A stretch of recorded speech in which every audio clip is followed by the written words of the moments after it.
Bienvenue dans ce numéro d'actualité internationale chez Kivu Morning Post.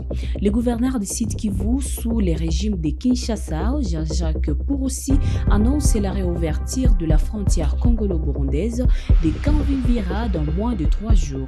Cette mesure vise à relancer le commerce et la mobilité transfrontalière entre Uvira et Bujumbura. Suivons. La prochaine, dans 2-3 jours, je vous annonce l'ouverture de la frontière entre le Burundi et la République démocratique du Congo. Donc, comme le port est ouvert, je viens de communiquer avec mes collègues gouverneurs de la province de Mpulungu en Zambie. C'est le port de Mpulungu qui est connecté au port de Kalundu ici. Je viens de parler aussi avec mon collègue, celui qui est basé à Kalemi, le gouverneur du Tanganyika. Parce que le port de Kalundu est connecté à celui de Kalemi. Je viens de parler avec notre administrateur du territoire qui est basé à Fizi et qui gère le port de Baraka, ainsi que le port de Bujumbura et le port de la Tanzanie, ici à côté, à Kigoma. Et donc que les activités reprennent, c'est-à-dire les bateaux vont venir de ces ports, de ces endroits, de ces villes, pour ici, et nos bateaux, nos marchandises vont partir de l'autre côté. Nous sommes très contents parce que la population a tant souffert, et aujourd'hui il n'y a pas assez de nourriture, il n'y a pas de travail. Toute cette population est très contente ici parce que, pour une fois, ils vont reprendre leurs activités économiques. C'est des centaines, voire des milliers d'emplois et de vies qui sont concernés. Le représentant spécial de l'Union européenne, Johan Bogstam, a rencontré la première ministre Judith Suminwa-Tuluka pour échanger sur l'engagement humanitaire contenu de l'Union européenne en RDC. Il a souligné que l'Union européenne est l'un des plus grands partenaires humanitaires dans la région des Grands Lacs et que cette rencontre lui a permis de mieux comprendre les préoccupations du gouvernement. Suivant.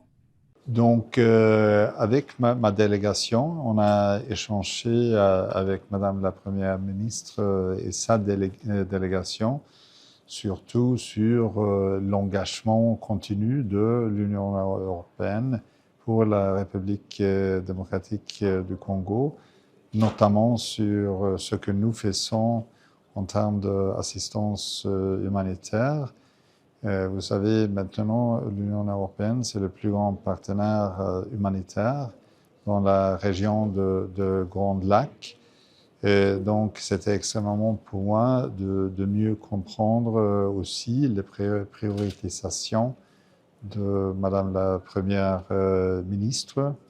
Et cet engagement s'inscrit aussi dans les préparations pour une réunion le 29 janvier à Bruxelles avec le ministre des Affaires étrangères de l'Union européenne.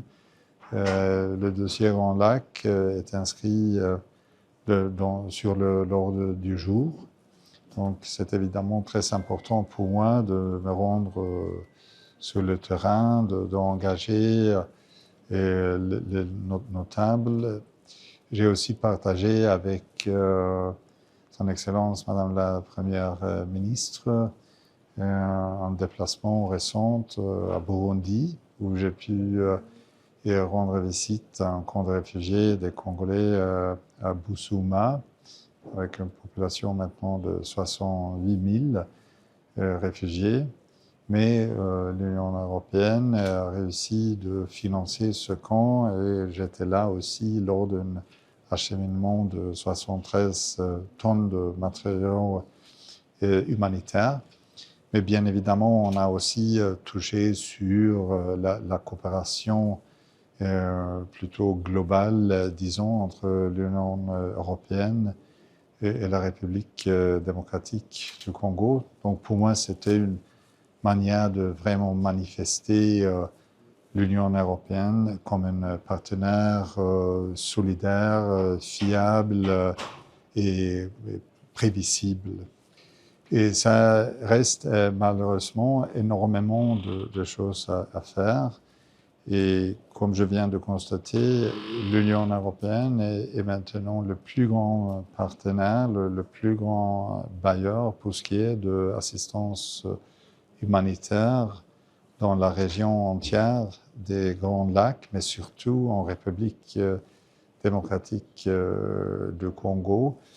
Et cela se traduit sur le terrain par financement des partenaires importants comme HCR, comme PAM et des autres organisations qui travaillent avec les populations concernées, les populations déplacées.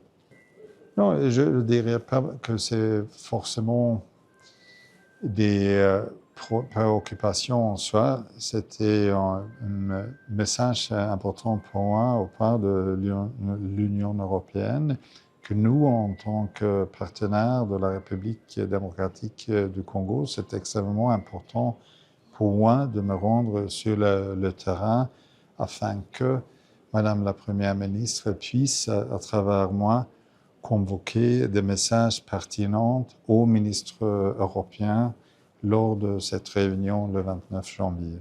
Mais pour résumer, c'était un échange très franc, très constructif, mais surtout très chaleureux. Pour moi, c'est toujours un plaisir d'être de retour en République démocratique du Congo et surtout de pouvoir échanger avec Madame la Première ministre. Sarah Trousman, sous-secrétaire d'État adjointe pour l'Afrique centrale, a déclaré que les accords de Washington offrent au peuple de la RDC et du Rwanda une voie vers une paix durable, une sécurité renforcée et la reconstruction des communautés dévastées par des décennies de violence. Suivez-le. The benefits of the Washington Accords are profound. For the people of the DRC and of Rwanda, the Accords offer a pathway for lasting peace, improved security, and the opportunity to rebuild communities devastated by decades of violence. For the United States, President Trump designed the Accords to advance American interests in regional stability and promote economic growth that benefits both Americans and the region. Le ministre du Commerce extérieur, Julien Paluku Kahongya, a tenu ce lundi une réunion stratégique avec une délégation de la Banque mondiale. Les échanges ont porté sur la préparation de la tripartite RDC-Zambie-Angola prévue du 5 au 6 février à Luanda.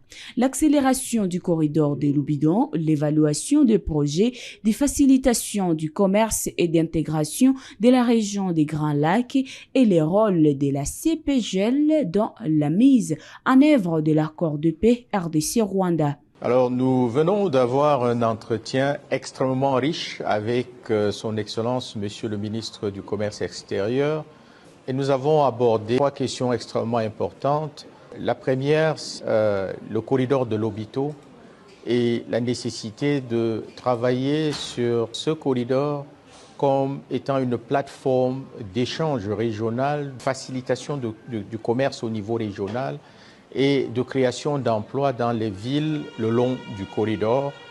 Nous avons parlé de la participation du ministre du Commerce extérieur à une réunion tripartite qui aura lieu en Angola avec la Zambie, la RDC et l'Angola. Deuxièmement, nous avons parlé, n'est-ce pas, de la mise en œuvre du projet de facilitation du commerce au niveau régional et de la nécessité de continuer ces activités pour permettre l'accroissement des échanges au niveau des 3 pays du CPGL. Enfin, nous avons discuté et convenu d'un renforcement de capacités nécessaires à la CPGL comme étant institution de mise en œuvre de l'accord de Washington au niveau local et de faciliter le commerce et l'investissement dans la sous-région. Mes collègues et moi sommes très heureux de l'alignement de vues que nous avons avec le ministre du Commerce extérieur, aussi bien sur l'Obito que sur le commerce, la facilitation du commerce au niveau régional et enfin sur la nécessité de faire de la CPGL un outil efficace de mise en œuvre des accords récents signés à Washington. Le commerce, la facilitation du commerce au niveau régional et enfin sur la nécessité de faire de la CPGL un outil efficace de mise en œuvre des accords récents signés à Washington.